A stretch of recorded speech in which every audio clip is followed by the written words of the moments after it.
வாங்க இன்றைக்கி கோதுமை ரவா வச்சு உப்புமா எப்படி செய்யலான்னு பார்க்கலாம். எண்ணெய் ஊற்றிக்கலாங்க.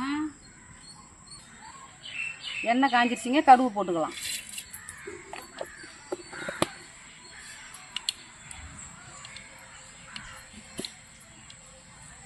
வரமிளகா 2 கிள்ளி போட்டுங்க.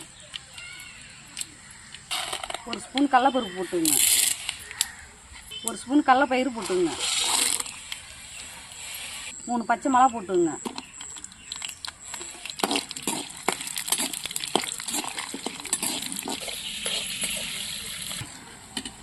ரெண்டு வெங்காயம் கட் பண்ணி வச்சுட்டு பெரிய வெங்காயம் போட்டுருங்க.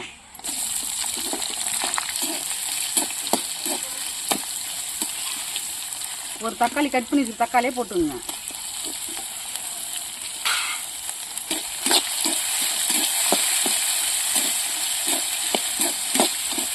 கட் பண்ணி வச்சுட்டு கேரட்டை போட்டுருங்க. கட் பண்ணி வச்சுட்டு பீன்ஸை போட்டுருங்க.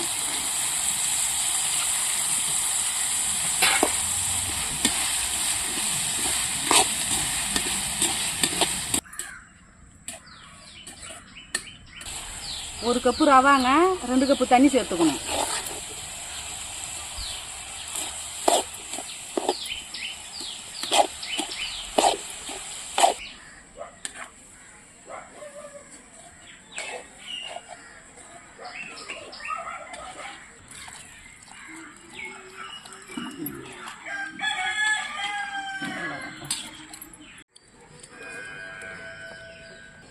தேவையான அளவு உப்பு போட்டுருங்க.